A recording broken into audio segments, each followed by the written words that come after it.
As we step into the scary and horribly unbalanced world of New Valhalla 4, I find myself exceptionally resistant to change. And by that I mean I have to fight a perfect Loki deck every week and need something that easily deals with her and whatever other surprises show up. While not necessarily my favorite ruler, Sealing Scroll makes Hanzo a very effective choice for dealing with a lot of the make-or-break shenanigans that the latest set has introduced. No,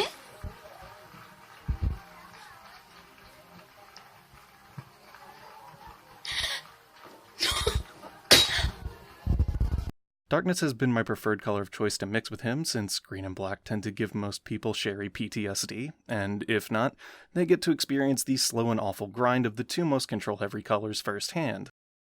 Enough introductions though, let's get into the deck list.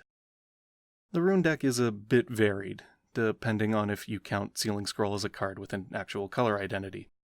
Also, Power of Immortality is here because why wouldn't it be in a Darkness deck that abuses enter effects? Our Divinity 3 is Invitation to Purgatory, a 2-cost darkness that generates a Fire and Darkness Will and lets you send a card from your deck to the grave, and then if there's a Satan in your removed area, sends a second card.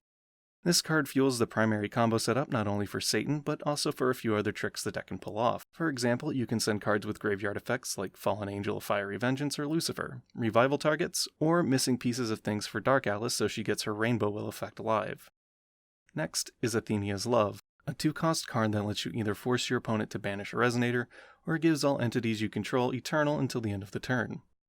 If you control the new Athenia, its cost is reduced by 1. You can get both effects off if Athenia is out and you have at least one rune revealed. A qualification this meets by just existing in your rune deck. I honestly think this has to be one of the best runes introduced in Decisive Battle, if not the whole cluster. Instant Speed Eternal to everything you control can mess up a lot of pricey removal options and can oftentimes turn entire situations around. While the deck certainly isn't fragile, being able to disrupt so many strategies for a cheap price makes Athenia's Love a staple in any Darkness rune deck. The last rune is Whispers of an Angel. It's primarily here to give the deck a turn 1 play if you happen to get the 1 of Lightstone on your opening turn. The 800 life gain and draw isn't too shabby either, since there are plenty of cards in the deck that use life as a resource. There are a total of 19 opening plays in the deck, although it's probably closer to say something like 13 since Laurite isn't something you really want to open with, and Dark Alice needs a bit of setup before being slapped down. Although that 2-card filtering isn't exactly too bad if you want to hang on to Whispers for some reason. Ideally you want to open with Look of Corruption or Fallen Angel since the former can mess with your opponent's opening plays, while the latter gives you a free +1 in hand advantage and a -4 unless your opponent has will to spare on removal options for it. Most of the early game is just setup and disruption. This deck wins by running your opponent out of steam and then closing out with cards like Astema, Sealed Athenia, Lucifer, or Satan. You primarily want to go into Altar and Lila while getting Satan in the removed area early on, and if you happen to draw into him, there are ways to send him back to the deck, but it might require a lot of legwork. High God Athenia and Mana Transmuter are your two main playmakers. The former is a free card with Grave Disruption and Grave Recycling, while the latter helps you fix any color inconsistencies you might have while giving you a way to quickly fill up Satan's counters. Hell, you could produce a will at the end of your opponent's turn just to get the counter on there, even if you don't have a real reason to. Dark Alice seems like an odd choice in a deck that is almost exclusively darkness, but her effects and benefits outweigh almost any problem she would normally present. Much like with Invitation, she can give you Grave Setup, a +2 in hand advantages helps get to the deck's finishers faster, and her Omni Will Fixing and Grave Protection makes her an excellent tech choice since one of the deck's biggest playmakers is a mass revival card that is outside of its stone base. The only real hang-up with her is that you cannot remove Fallen Angel for his neg effect while she's out, but hopefully you won't be springing her until after you've already used most of them up anyways.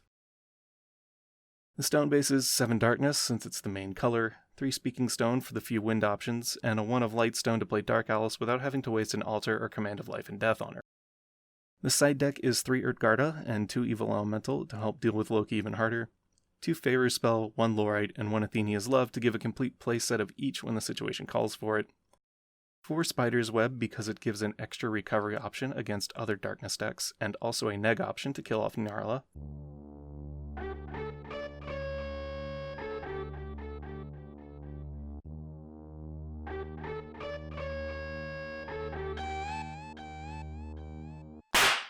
and finally 2 Kaguya to capitalize off the 1 of Lightstone and serve as another 3-cost altar option. If counters and cancels aren't really your thing, you can also run a Lich variant that's more focused on combos into hard removal and discard. In this case, it's better to just drop the light package altogether in favor of just going hard into ramp and setup. The idea is less about stopping your opponent's plays when they happen, and more about punishing them for overcommitting. It requires a lot more setup, but with any luck, you'll be able to force your opponent to discard anywhere from 2 to 5 cards and potentially banish an equal number of Resonators from their field by comboing together Athenia, Altar, Resonator Lich, and Power of Immortality. The deck still has the same game enders, it just forces your opponent out of steam through mass discard rather than slowly exhausting them through counterspells and effect negation. It's been a hell of a long time since I've bothered with a decklist video. I know this one has been covered by other channels, but hopefully I've been able to offer something new. The new set doesn't exactly give much room for variety, so there's bound to be a bit of overlap in strategies and ideas. There's a few archetype videos in the works for the coming months, I just need to get around to editing them. A lack of competitive events combined with the price hike in Japan has soured my whole experience with the game, but I still want to make content and talk about one of my favorite TCGs. It's just going to come at a much slower pace.